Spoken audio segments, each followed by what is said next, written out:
नमस्कार दोस्तों, आध्यात्मिक सृजन की खास प्रस्तुति सृजन संवाद के 23वें एपिसोड में आपका स्वागत है। दोस्तों, जैसा कि आप जानते हैं, ये साक्षात्कार श्रृंखला पिछले 2 सालों से चल रही है। अब तक इसमें 22 जाने माने साहित्यकारों का साक्षात्कार दर्ज हुआ है, प्रसारित हुआ है।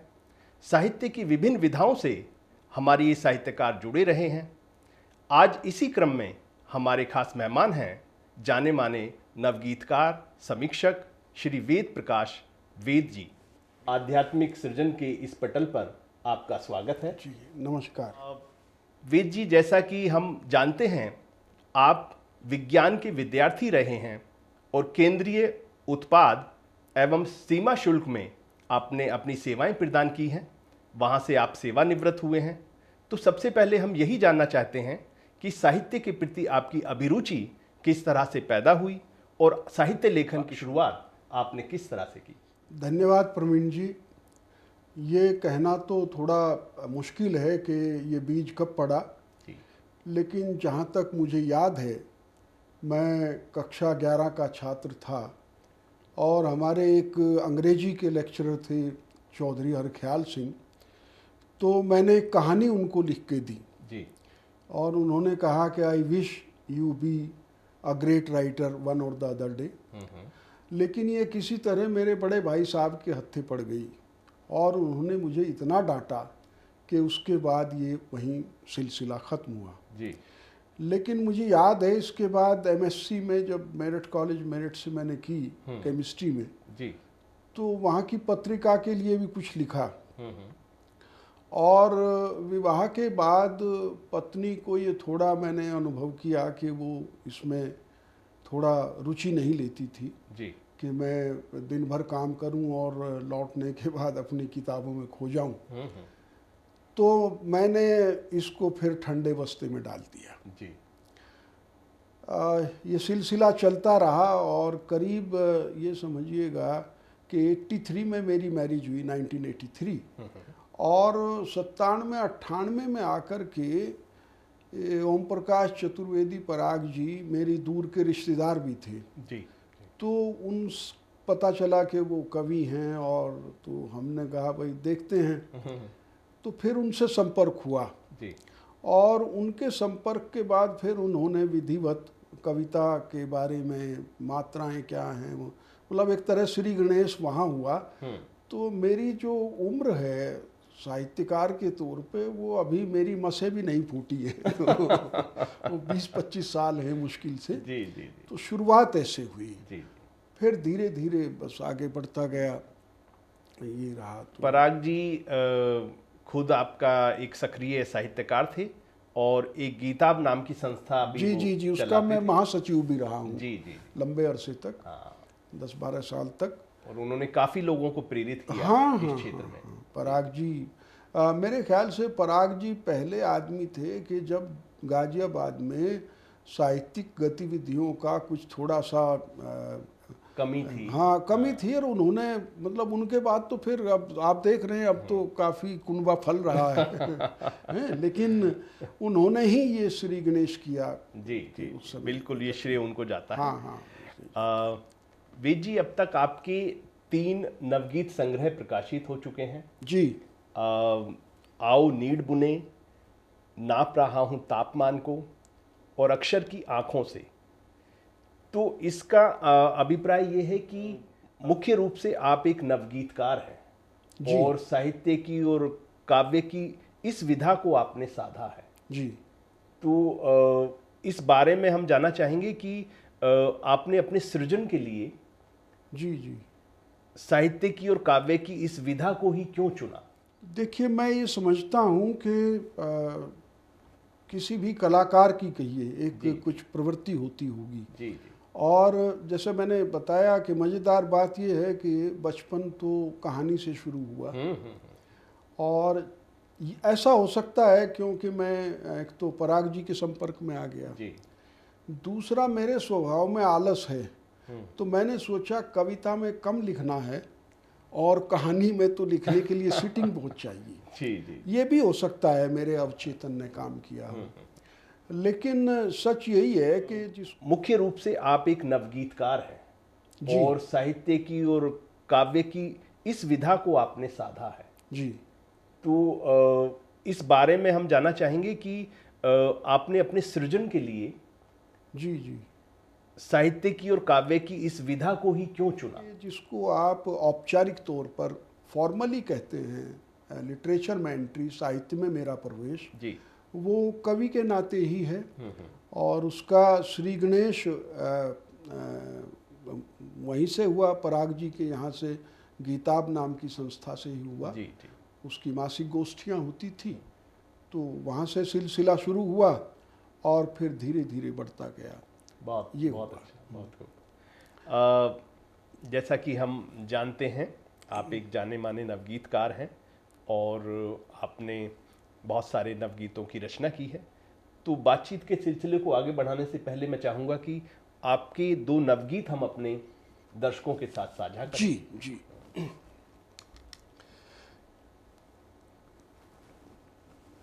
ये अक्षर की आंखों से मेरा नवगीत है इसमें। और देखिए,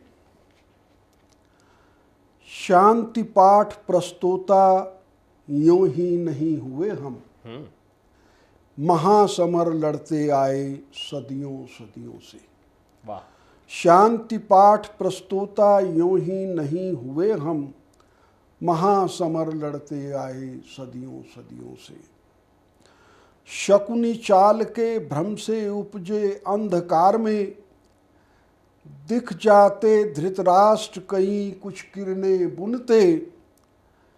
कुरुक्षेत्र के सन्नाटों की साए साए में, मणिविहीन अश्वत्थामा मिलते सिर धुनते।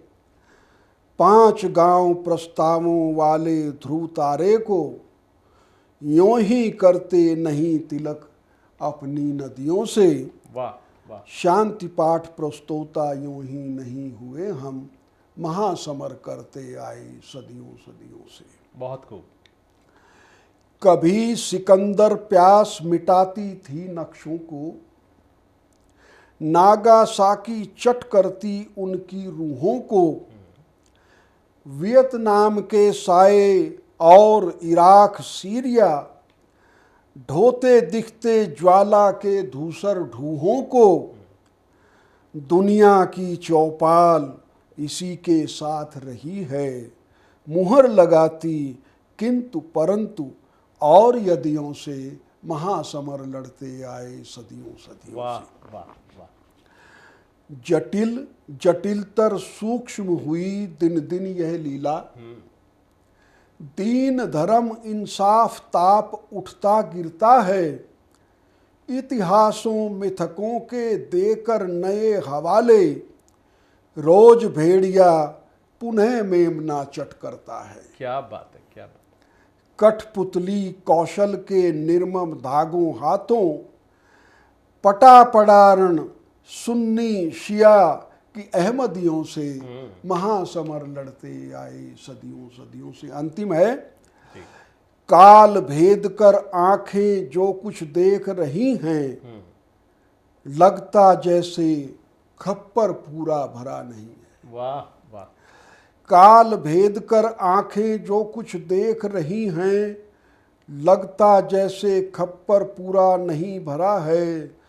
जनमुंडों की माला अभी अधूरी दिखती, विनत खड़े हैं आसमान पद दलित धरा है। बाज अभी है समय बिहारी सीख मान ले। वाह। बाज अभी है समय बिहारी सीख मान ले। पंछी को मत मार बाज आजा बदियों से, शांति पाठ प्रस्तोता यूं ही नहीं हुए हम, महासमर लड़ते आए सदियों सदियों से। बहुत ही सुंदर और प्रासंगिक गीत आपने सुनाया है। आज दुनिया के जो हालात हैं, हम देख रहे हैं कि दुनिया में कई स्थानों पर रूस और यूक्रेन के बीच युद्ध चल रहा है, इज़राइल और फिलिस्तीन के बीच युद्ध चल रहा है, और जो दुनिया की चौपाल है, संयुक्त राज्य संघ है, वो किस तरह से मूक दर्शक बन के बैठा हुआ है और किस तरह से उसकी जो आपका प्रासंगिकता है वो निरर्थक होती जा रही है। तो इस संदर्भ में आपका ये गीत बहुत मायने रखता है। मैं इसके लिए आपको बधाई देता हूँ धन्यवाद। और एक दूसरे गीत के लिए आपसे निवेदन करता हूँ। ये अप्रकाशित गीत है और एक तरह से ये बिल्कुल दूसरे रंग का है। जी जी। अपनी अस्मिता भी कह सकते हैं, ढूंढ सकते हैं। नमक लगाकर बासी रोटी खाने का मन है। हाँ हाँ, क्या बात। नमक लगाकर बासी रोटी खाने का मन है। यहीं कहीं नीचे जमीन पर उकड़ू बैठूंगा। बना हाथ को ताली थाली कौर कौर को घूंटूंगा। एक डली गुड़ छाछ कटोरा पाने का मन है। वाह वाह। नमक लगाकर बासी रोटी खाने का मन है। बहुत ही सुंदर। फटा पुराना मैल कुचैला कुर्ता वुर्ता हो, अपने दाता की सूची से वह निकाल कर दो। वाह वाह। फटा पुराना मैल कुचैला कुर्ता वुर्ता हो, अपने दाता की सूची से वह निकाल कर दो। अपने आभिजात्य को आंख दिखाने का मन है। वाह वाह वाह वाह। नमक लगाकर बासी रोटी खाने का मन है। बाँच वाँच कर पुरवा पुछवा जेठ दोपहरी को, अंडे ले जाती चींटी को सगुन टिटहरी को। वाह। घाग राग से टीवी में घुस गाने का मन है। बहुत सुंदर। नमक लगाकर बासी रोटी खाने का मन है। अंतिम है। स्वागत। यह आषाढ़ की पहली बारिश कहाँ चली लेकर, कुठले में जो हो भड़ भूजे को दाने देकर, टूंग टूंग कर सौंधे चने चबाने का मन है। नमक लगाकर बासी रोटी खाने का मन है, खाने का मन है। बहुत ही सुंदर, बहुत ही प्यारा गीत। आपने अपने इस गीत के माध्यम से जो मानव मन की सहज आपका अनुभूतियां हैं, सहज प्रवृत्तियां हैं, उनको एक रूप जो है आपका प्रदान किया है। और सहज, ओशो ये कहते हैं कि जो सहज है वही सुंदर है। वाह। और मुझे यहाँ याद आ रहा है, थोड़ा सा मेरा ध्यान जा रहा है इस बात पे कि ये जो भौतिकता की आपका अंधी दौड़ है जी, इसमें जीवन इतना कृत्रिम हो गया है कि बहुत सारे सहज सुलभ जो आपका खुशबुएं हैं, जी, जी, जो आपका स्वाद हैं और जो आनंद हैं, उनसे हम आपका विरत होते जा रहे हैं जी, और वंचित होते जा रहे हैं। जी, जी, जी। तो आपके इस गीत को सुनकर मुझे ये अनुभूति हुई। वेद जी, नवगीत को आप काव्य की एक अहम आपका विधा के रूप में देख रहे हैं जी। मैं जानना चाहूँगा कि इस विधा को साधते वक्त जी, किन नियमों और मानकों का आप ख्याल रखते हैं? देखिए प्रवीण जी, नवगीत करीब करीब अब 70 साल का होने जा रहा है। जी जी। और कुछ लोगों का ऐसा भी मानना है कि जब नई कविता आई तो उसके बरक्स इसको खड़ा कर दिया गया या लेकिन जो एक दूसरा उसको स्कूल कहिए या जो एक स्वाभाविक रूप से जो जन्म होता है जी। वो ये है कि एक स्टेज पर आकर के गीत बिल्कुल वो इतना वैयक्तिक हो गया, लिजलिजा हो गया, उसमें केवल आत्म आत्म आत्म रह गया जी। और समय बदल रहा था। समष्टि परकता और प्रगतिवाद के चलते जी। जो एक अच्छी बात हुई कि साधारण की असाधारण प्रतिष्ठा साहित्यिक जगत में हुई। गीत उसको देखिए, छायावाद तक की तो बात अलग है, चलिए वो तो काल अलग है जी। लेकिन उसके बाद के जो आए गीतकार उन्होंने उस बात को संभाल नहीं पाए शायद अपने गीतों में। इसलिए ये आवश्यकता हुई कि महसूस हुई गीत को भी कि क्या किया जाए, तो उस समय के गीतकारों ने फिर ये रास्ता बदला अपना। जी जी। क्योंकि नवगीत अंततः देवेंद्र शर्मा इंद्र जी की बड़ी फेमस पंक्ति है ये, कि भाई हर नवगीत पहले गीत ही है। जी जी।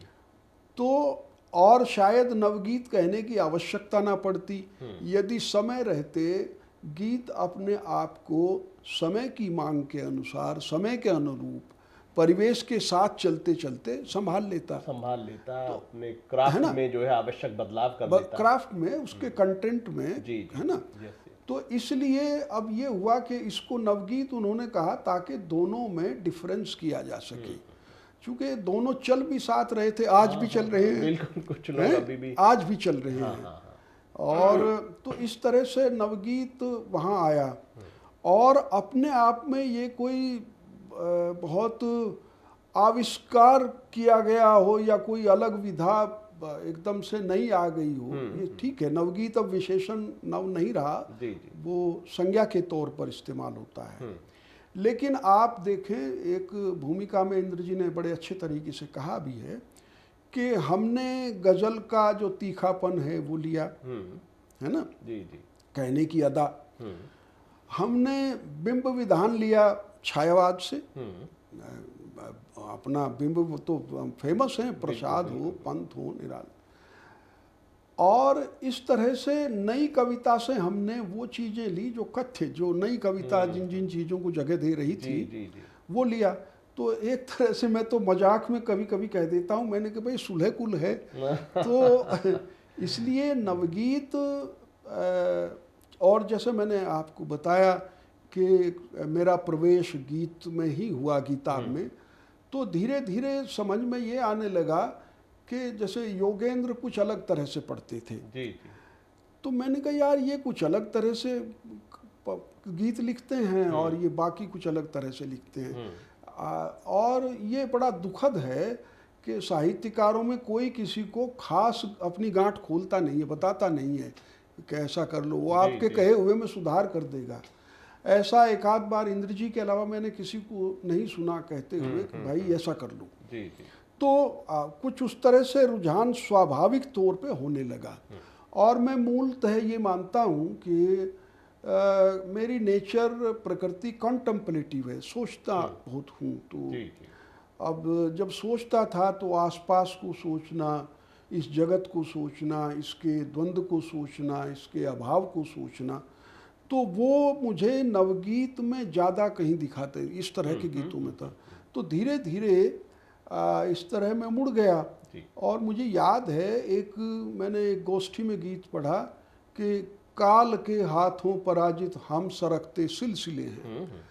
तो योगेंद्र जी ने कहा कि इंद्र जी ने ये कहा है कि इस गीत के बाद के जो गीत लिखे हों वो 10-11 गीत दे दो अपने 15। फिर उन्होंने हरियर धान रुपहरे चावल में उसमें मुझे लिया इंद्र जी ने। तो इस तरह से नवगीत में मैं आया हूँ। कोई स्ट्रेटजी कुछ ऐसा नहीं, बस वो एक स्वाभाविक तौर पे यात्रा उधर मुड़ गई, ये कहिएगा। हाँ, ये रहा। अब आपने कहा कि उनमें आप क्या देखते हैं, मतलब क्या मैं समझता हूँ कि ये होना चाहिए, ये होना चाहिए।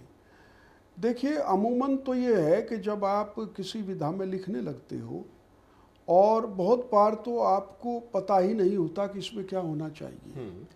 इसको मैं एक दुखद पहलू भी मानता हूँ, चूँकि हिंदी में एक दूसरी परंपरा ये है कि जैसे गज़ल में तो ये है कि पहले इस्लाह दी जाती थी, हम बस एक रास्ते पे चल जाते हैं और ये संयोग है कि आपको कोई साथी कैसा मिल गया, नहीं तो चलते रहते हैं। नवगीत में बाद में जब थोड़ा सा इसमें और अंदर घुस करके देखा गया तो उसके अपने कुछ मानदंड भी हैं, पैरामीटर्स हैं, और उन पर चाहें तो आप आगे बात कर ले। लेकिन जहाँ तक यदि मेरा ये है कि मैं उसमें क्या सोचता हूँ, मैं उन्हीं चीज़ का कोशिश कर की कि भाई ये उसमें आ सकें। उसमें जैसे मैंने बताया कि वो आत्मपरकता नहीं, व्यष्टि मूलक की जगह समष्टि मूलकता है, आधुनिकता है, समय के साथ है, और वो लोग तो कहते हैं, एक वर्ग हमारे यहाँ ऐसा भी है कि उसको जनधर्मी होना चाहिए, जी। किसी ने कहा उसका स्वर प्रतिरोध का होना चाहिए, किसी ने कहा उसके अंदर लोक होना चाहिए। लेकिन मेरा अपना मानना ये है निजी कि उस विधा के कुछ ठीक है, जो उसका क्राफ्ट है, फॉर्म है, वो तो अपनी जगह है, लेकिन कंटेंट तो आप किसी भी विधा के लिए समग्र मनुष्य का समग्र उसमें होना चाहिए। बिल्कुल सही बात है। हजारी प्रसाद यही कहते हैं, और कोई भी बड़ा रचनाकार लीजिए, वो कंटेंट के मामले में तो हर विधा को स्वतंत्र रखना पड़ेगा। स्वतंत्र वो किसी भी विषय पे आपका अपनी, देखिए साहित्य का अंततः किससे संबंध है? मनुष्य से। बिल्कुल। और मनुष्य का संबंध तो चराचर से है। चराचर से आप ये नहीं कह सकते कि साहब नवगीत में आपने बसंत पर क्यों लिख दिया। हाँ, ये अलग बात है कि वो बसंत का गीत जो आज से 70 साल पहले बसंत पर गीत लिखा गया है, हाँ, उससे कैसे अलग है, या आज का बसंत अपने स्वरूप में कहाँ खड़ा है। बिल्कुल। ये आपको ध्यान देना होगा। संक्षिप्तता उसका एक गुण है। बहुत सारी बातें हैं। फिर वो तो एक रचनाकार, चाहे वो किसी भी विधा में आपका रचना कर्म कर रहा हो जी, वो आवश्यक रूप से एक विचारक तो होता ही है जी। जब तक वो विचार से नहीं जुड़ेगा, हाँ, विचारशीलता से नहीं जुड़ेगा, चिंतन से नहीं जुड़ेगा, तो कला के का कोई भी माध्यम हो जी, वो कोई अभिव्यक्ति जो है अपनी प्रदान नहीं कर सकता जी। मैं ये जानना चाहता हूं कि जैसा अभी आपने बताया कि नवगीत की जो ये यात्रा है जी, इसको करीब करीब 7 दशक पूरे हो रहे हैं जी। तो आपके जो पूर्ववर्ती नवगीतकार रहे हैं जी, उनमें किनके योगदान को, इस विधा को स्थापित करने में किनके योगदान को आप ज्यादा उल्लेखनीय जो है जी मानते हैं? देखिए ये थोड़ा सवाल कठिन हो जाता है जी जी। और संस्कृत में तो जब काव्य शास्त्र लिखा जा रहा था तो ये कहा जाता था कि जो आपके लिविंग हैं, जीवित हैं, उनके ऊपर बात ही मत कीजिए जी जी जी। जो नहीं रहे हैं उनके ऊपर बात की जा सकती। खैर ऐसा नहीं है। अब हम छायावाद हो या नई कविता का क्षेत्र हो, उन्होंने खूब एक दूसरे के ऊपर बात की है जी जी जी। जहाँ तक नवगीत का प्रश्न है, देखिए गीत विधा दूसरी विधाओं से थोड़ी सी काव्य की, खास तौर से जो प्रचलित विधाएं आजकल हैं, भाई आजकल गीत है, नई कविता है, और या जिसको चाहे उसे गद्य कविता कहें, कुछ भी कहें, मुक्त छंद मुक्त वो है, और कुछ दोहा आजकल हो गया है जी जी। तो दोहा 2 पंक्तियों का है, तो वहाँ निर्वाह करना तो आसान होता है, लेकिन उसमें पूरा का पूरा भर देना वो चैलेंज है, चूंकि 2 ही पंक्ति हैं आपके पास। हाँ, उसी में आपको अपनी पूरी बात कहनी है। गज़ल में थोड़ी ढील उसकी कंटेंट की है कि भाई, लेकिन वहाँ भी फॉर्म की और अनुशासन, डिसिप्लिन, बिल्कुल अनुशासन तो साधना। और सही बात ये है कि वो चाहे नई कविता हो, चाहे कोई भी कविता हो, मेरा मानना है, जगदीश गुप्त ने कहा है कि कविता के 2 मूल तत्व की बात की जी जी। एक है संवेदनात्मकता और दूसरी है सर्जनात्मकता जी। अब संवेदनात्मकता को तो मैं कविता क्या, साहित्य की ही वो बिल्कुल अनिवार्य तत्व है, क्योंकि प्रेमचंद तक ने कहा कि भाई देखिए, ये इसका भाव संसार से मतलब है, अदरवाइज तो ये है कि यदि वो हम निकाल देते हैं तो फिर दर्शन शास्त्र भी है, राजनीति शास्त्र है, समाज शास्त्र है, तो साहित्य को उससे आप अलग कैसे करेंगे। तो सृजनात्मकता और संवेदनात्मकता, इसके बाद में इसमें और जोड़ता हूँ सत्यम शिवम सुंदरम। ये 5 चीज़ें मेरी दृष्टि में ये होनी चाहिए कविता की किसी भी विधा में जी जी। दिक्कत कहाँ है जो आजकल है, और जो ये मैं इसलिए कह रहा हूँ कि ये नवगीत भी इससे अछूता नहीं है, नई कविता भी अछूती नहीं है, कि आपको सृजनात्मकता का धीरे धीरे अभाव दिखने लगा है जी। चूँकि अखबार का अनुवाद कर देना कल एक घटना हुई और आज हमने उस पर गीत लिख दिया, या आज शरद पूर्णिमा आनी है, चलो भैया आप शरद पूर्णिमा का गीत लिखना है। देखिए, गीत को मैं ऐसा मानता हूँ, या कविता हो, कुछ भी हो, वो जैसे कि एक महिला कंसीव करती है, फिर बाकायदा वहाँ एक भ्रूण पलता है, फिर एक स्वस्थ डिलीवरी होती है। जी जी जी। इसीलिए अनुभव अनुभूति तक पकता है, और फिर वो कोई क्षण होता है जिसे रचना का क्षण मुक्ति बोध कहता है, बिल्कुल बिल्कुल, तब वो प्रस्तुत होता है। तो वहाँ पर दिक्कतें हैं, और मैं माफ़ी चाहते हुए ये कहूँगा कि गीत विधा खास तौर से इसलिए और थोड़ा आपसे मांग करती है, चूँकि वहाँ एक केंद्रीय भाव है। जी, उस केंद्रीय भाव से आप टस से मस नहीं हो सकते। नंबर 2, जैसे शुक्ल जी ने जैसे कहा है कि भाई आप जनरलाइजेशन की जगह पर आपको थोड़ा स्पेसिफिक बात करें। जैसे उन्होंने एग्जाम्पल भी दिया, या शायद मैं दे रहा हूँ, कि आपने कहा अरे वो मर गया, ये, और दूसरा अरे उसकी बोटी बोटी काट दी गई। तो बोटी बोटी काट दी गई कविता है, मैं मर गया ये स्टेटमेंट है। जी जी जी। तो इससे ध्यान रखना पड़ेगा। और गीत में चूँकि केंद्रीय भाव को जितना ही आप उसको बारीक करते जाएंगे, गहरा करते जाएंगे, तो आपके रचनाकार की उत्तरदायित्व बढ़ता जाएगा। अमूमन नवगीत में मैं जो देख रहा हूँ आजकल, वो ये देखता हूँ कि मुखड़ा बड़ा प्यारा होगा, लेकिन जैसे ही आगे शुरू होगा फिर वो बिखरने लगता है। दूसरी बात, जब हम गीत में खास तौर से अन्विति का बहुत महत्वपूर्ण, आपको संगति बैठनी चाहिए, एक शब्द की दूसरे से, एक पंक्ति की दूसरी पंक्ति से, पंक्ति की आपके स्टेंजे से, उसका भी आप यदि गौर करेंगे तो फिर आपको निराशा हाथ लगने लगेगी। पूर्ववर्ती मेरे तो एक तरह से, चूंकि मेरी उम्र 20 साल है तो सभी पूर्ववर्ती हो गए लेकिन जिस संदर्भ में आप कह रहे हैं तो उसमें बहुत सारे लोग हैं। फिर भी मैं मुझसे यदि आप पूछे कि कोई एक पैकेज, तो वो पैकेज है देवेंद्र शर्मा इंद्र। जैसे आप कहें भाई हाथी, तो पूरा हाथी यदि देखना है तो देवेंद्र शर्मा इंद्र है। बाकी पूंछ मिलेगी, आपका सूंड मिलेगा, आपके कान मिलेंगे, आपका भीमकाय शरीर मिलेगा। ये सारा का सारा पैकेज देवेंद्र शर्मा इंद्र जैसे कवि और बस गिनने लायक ही मिलेंगे। फिर भी योगदान इसलिए है, ये मैं असल में बहुत कठोर हो रहा हूँ, लेकिन सच बात ये है कि वीरेंद्र मिश्र हुए, आपके उमाकांत मालवीय हैं, नईम हैं, रमेश रंजक हैं, एक लंबी फहरिस्त है जिसका नाम नहीं लिया जाएगा, नाराज होंगे लोग। और भाई बाकायदा जो अपने ये शंभूनाथ सिंह हैं, वो तो उन्होंने ऐतिहासिक काम किया है, ये सबको लाया है।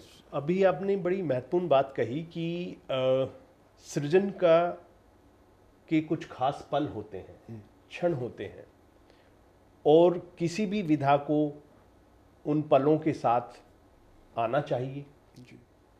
एक तात्कालिकता का जो एक दबाव होता है कि भाई वसंत पंचमी आ गई और आज ही वसंत पंचमी पे गीत लिखना है, जी जी जी, तो उसके लिए जो जबरदस्ती रचनाकार एक कारीगरी जो करते हैं, जी जी जी, है ना, उससे गीत उस तरह से नहीं आ पाता, या कविता उस तरह से नहीं आ पाती जिस तरह से वो अपने सृजनात्मक क्षणों में आती है।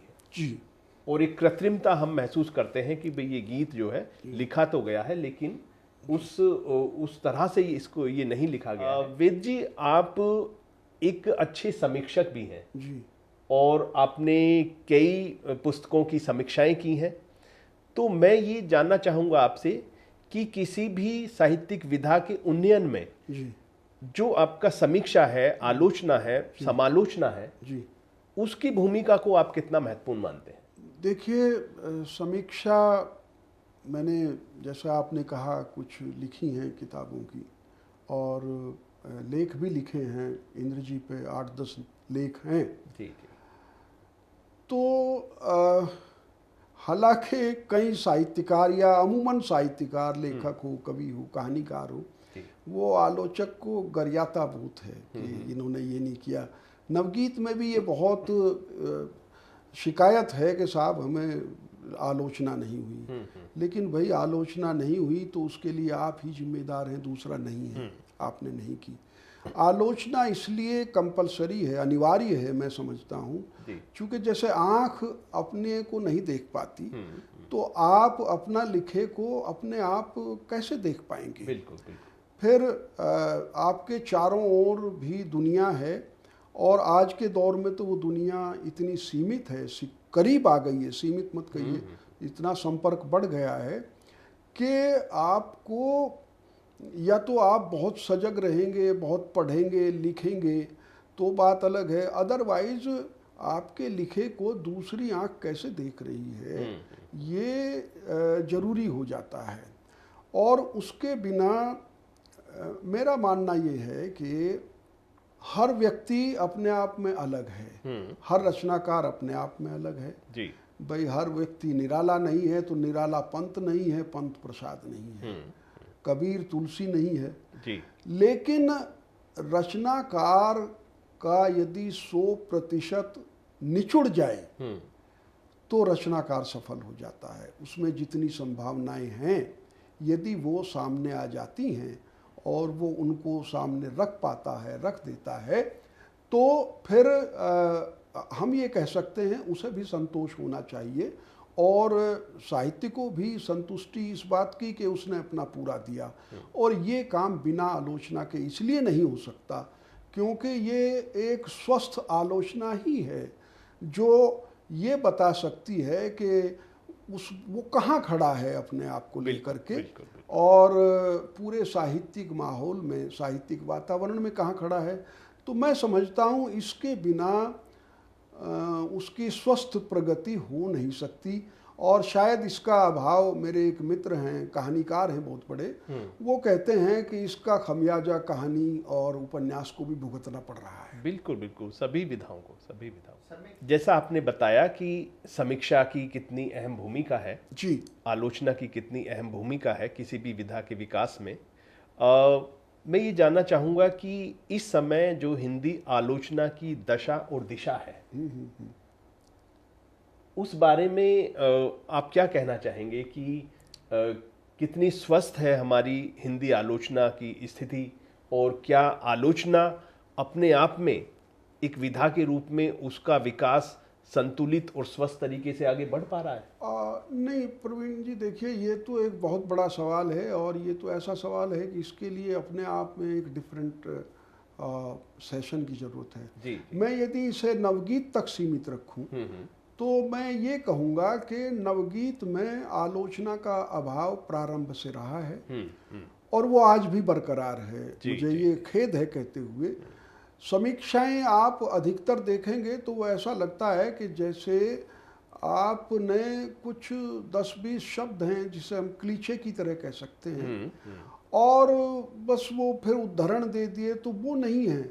आपको, मेरा मानना ये है, मैं जब किसी पुस्तक पर देखता हूँ, काम करता हूँ, तो मेरा मानना ये होता है कि आखिर इसमें मैं इस लेखक को, इस पुस्तक में उसका अपना क्या है वो देखूं। बाकी क्या नहीं है वो तो एक लंबी फहरिस्त हो सकती है, जी। वो भी जरूरी है, लेकिन उससे कहीं जरूरी ये भी होता है कि उसमें आपका अपना क्या है, उसका अपना क्या तो आया मैं है। उसको भी कोशिश करता हूँ। और इसीलिए मैं ये मेरा कहना ये है कि जब आप समीक्षक की तरह जाएं तो आपको निर्वस्त्र होके जाना चाहिए। बिल्कुल बिल्कुल। और निर्वस्त्र करके ही रचना को देखना चाहिए।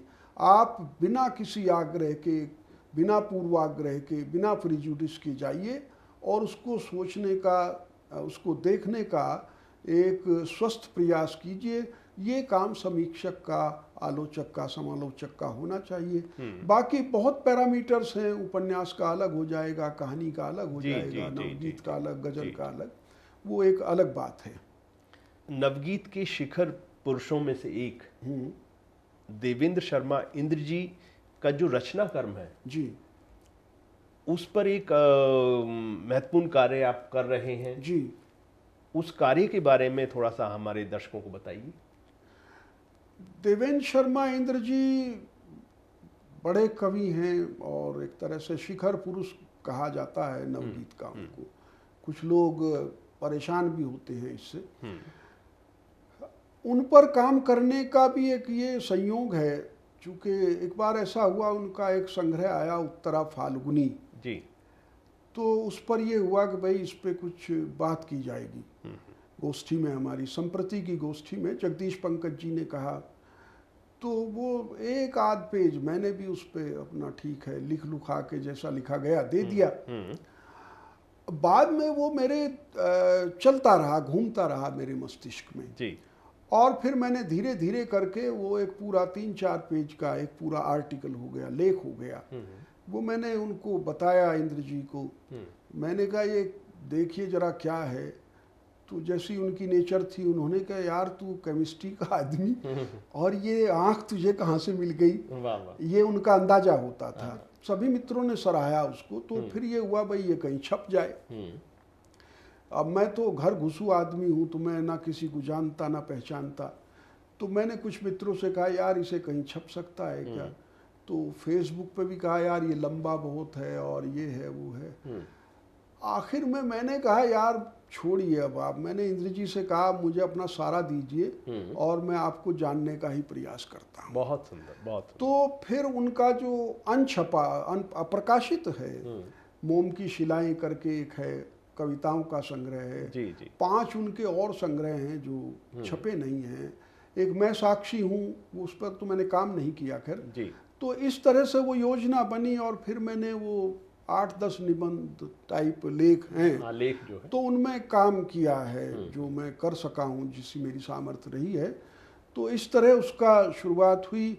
और मैंने ये देखा है, मैंने जैसे अभी आपसे निवेदन किया था कि नवगीत को यदि आपको देखना है किसी एक जगह जा कर के और आप संतुष्ट हो जाएं, तो देवेंद्र शर्मा इंद्र उसका एक उदाहरण है। वहाँ आपको चाहे उसका फॉर्म है, कंटेंट है, उनके ऊपर ये शिकायत डॉक्टर राजकुमार शर्मा ने उनकी एक पुस्तक की भूमिका लिखी। तो उसमें वो कहते हैं कि नहीं, इन्होंने जो समष्टि का सॉल्यूशन है वो निजी तौर पर कोशिश की है।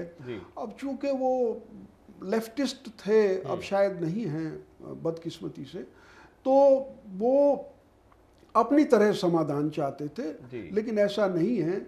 आँखों में रेत प्यास, अनंतिमा और ये चुप्पियों की पैंजनी, 3-4 संग्रह तो उनके केवल इसी भावभूमि पर, इसी पृष्ठभूमि पर हैं जहां उन्होंने प्रगतिवाद के तथाकथित खुरदरे यथार्थ से सामना किया है। जी, जी। और बाकी वो औदात्य का कवि है, करुणा का कवि है। जी, जी। तो वहाँ तो वो फिर अपने ही रंग में है।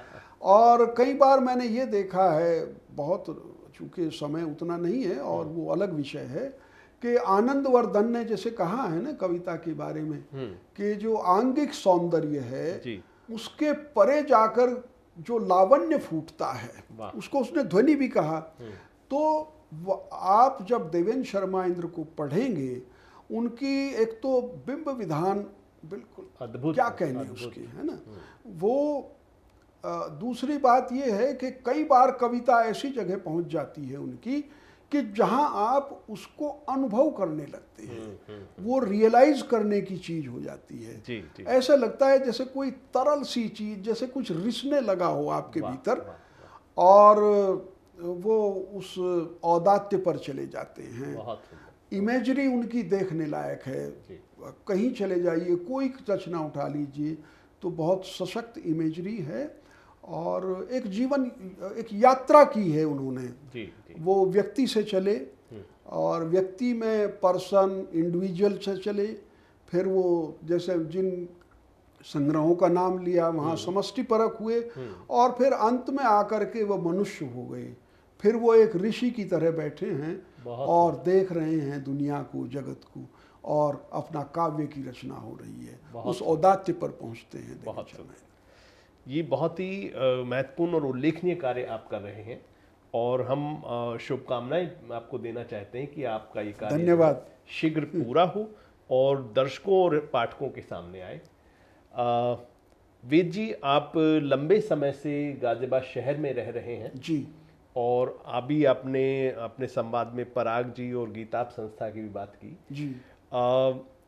आपका पिछले समय से और इस समय तक जो गाजियाबाद शहर और आसपास का जो साहित्यिक परिवेश है, परिदृश्य है, जी जी जी उसमें आप किस तरह के बदलावों को चिन्हित आपका कर पा रहे हैं, या उसको कहे कि क्या बदलाव आपको मुख्य रूप से दिखाई दे रहे हैं? देखिए, जब गीताब थी और जब प्रारंभ हुआ तो एक तो सोशल मीडिया नहीं था। जी जी जी। और जैसे मैंने कहा कि पराग जी ने जब ये संस्था बनाई तो संस्थाएं तो थी लेकिन डोरमेंट थी। एक तो आजकल संस्थाएं बहुत हैं, मेरे ख्याल से मैं सबको शायद जानता भी नहीं हूँ, लेकिन जिन्हें जानता हूँ वो भी 8, 10, 15 तो होंगी। तो ये एक अच्छी बात भी है, लेकिन अब इस पर यह भी है कि भाई उन संस्थाओं की जिम्मेदारी भी बनती है। जी। जब इतनी संस्थाएं हैं तो कभी कभी ऐसा कोई अवसर अभी दिखाई नहीं दिया कि सब कहीं एक जगह आकर के कभी साल में, 2 साल में, 4 साल में और कभी गंभीर बातों को लेकर के बैठें। भाई जब हमारे पास इतनी संस्थाएं हैं, इतने साहित्यकार हैं, और फिर भी हम कहते हैं कि या जो गंभीर अध्येता है साहित्य का, उसे लगता है कि वो मज़ा नहीं आ रहा है जो आना चाहिए, तो कहीं ना कहीं देखिए हमारी जिम्मेदारी तो बनती है। जी। तो उस तरह का भी माहौल बन जाए संख्या के बढ़ते बढ़ते, तो संख्या के साथ इस तरह का कोई क्वालिटेटिव गुणात्मक परिवर्तन भी आ जाए तो वो सोने पे सुहागा होगा। नहीं तो इकट्ठे हुए और अपनी सुनाई और ठीक है चाय पानी और सराही, तो फिर ठीक है, चलता रहेगा मामला वो। जी, आपने जो है अच्छा संकेत और इशारा किया है संस्थाओं और सभी रचनाकारों के लिए कि संस्थाएं तो कई बन गई हैं जी, और वो कार्यक्रम भी कर रही हैं, लेकिन वो कार्यक्रम गंभीर विमर्श की तरफ जी जी जी आपका नहीं जा पा रहे हैं और सतही प्रस्तुतियां और सतही वाहवाही के साथ जी जी जी वो गतिविधियां आपका जो है चल रही हैं। तो ये आपने बड़ी महत्वपूर्ण बात कही कि गंभीर विमर्श की तरफ भी इन संस्थाओं को आगे बढ़ना चाहिए, ध्यान देना चाहिए। वेद जी, आध्यात्मिक सृजन की जो ये साक्षात्कार श्रृंखला है, इसके कई एपिसोड आपने देखे होंगे और आज आप हमारे मेहमान हैं। इस संवाद की पहल को, इस साहित्यिक संवाद की पहल को आप किस तरह से देख रहे हैं और आने वाले समय में हम इसमें क्या और सुधार कर सकते हैं, इसे और ज़्यादा प्रभावी बना सकते हैं? जी। इस बारे में हम आपके सुझाव और आपकी राय जानना चाहेंगे। देखिए, मैं आपको जैसे आते हुए भी कह रहा था कि इसलिए नहीं कि मैं यहाँ बैठा हूँ, मैं तो आप जानते हो जी। आ गया, पता नहीं आप कैसे ले आए, मैं तो लोगों तक मेरी पहुँच नहीं है, लेकिन आप का ये प्रयास, मैं तो इसे प्रणाम ही कर सकता हूँ। और जहाँ तक आध्यात्मिक सृजन संवाद की बात है तो भाई ये तो आवश्यक है। मैं बार बार, जो आपने पूरे उसमें देखा होगा, मैं यही कह रहा हूँ कि हमें गंभीर होकर के चीज़ों को लेना चाहिए, बैठना चाहिए, संवाद करना चाहिए, बातचीत करनी चाहिए। और आगे चल कर के मैं समझता हूँ कि आप एक दिन ऐसा भी आएगा, अभी तो आप साक्षात्कार इंडिविजुअली ले रहे हैं, फिर एक दिन ऐसा भी हो सकता है कि आप एक टॉपिक निर्धारित करेंगे, कविता का करेंगे, कहानी का करेंगे, उसका करेंगे, और उस पर बाकायदा बिंदुवार आपस में बैठ के चर्चा करें, इसी तरह करें, ताकि ऐसा भी तो हो सकता है ना कि बहुत प्रतिभाएं छिपी पड़ी हों और उन्हें रास्ता नहीं है, कहाँ जाएं। क्योंकि ये जो दौर है सोशल मीडिया का, फेसबुक और उसका, तो उसमें अब चीज़ें इस तरह होती जा रही हैं जैसे भूसे के ढेर से आपको दाना ढूंढना है। अब प्रतिभाशाली आदमी भी भ्रमित हो सकता है कहाँ जाएं, बिल्कुल। आपको सही मानूं। तो कोई एक दिन मैं समझता हूं, मैं आशा करता हूं और मेरी ऐसी कामना भी है कि ये देश का एक प्रतिष्ठित अपना एक प्लेटफॉर्म हो और जहाँ ये कहा जा सके कि भाई वहाँ बैठ कर के ये बातें हुई हैं और इसीलिए प्रामाणिक भी हैं। बहुत बहुत शुक्रिया आपका। जी, सुझाव आपका बहुत अच्छा लगा हमें कि व्यक्तिगत साक्षात्कार के साथ साथ हम विषयों के साथ परिचर्चाओं का भी आयोजन करें, और इस दिशा में हम पहले भी सोच रहे थे, लेकिन आपके इस सुझाव ने हमें और बल प्रदान किया है। आप इस सृजन संवाद के पटल पर आ जाए और आपने अपने मूल्यवान विचार और अपने मूल्यवान सुझाव साझा किए, इसके लिए हम आपका बहुत बहुत आभार व्यक्त करना चाहते हैं। बहुत बहुत धन्यवाद। मैं भी धन्यवाद और आभार। धन्यवाद दोस्तों। अगले एपिसोड में नए मेहमान के साथ हम लोग फिर मिलेंगे। धन्यवाद।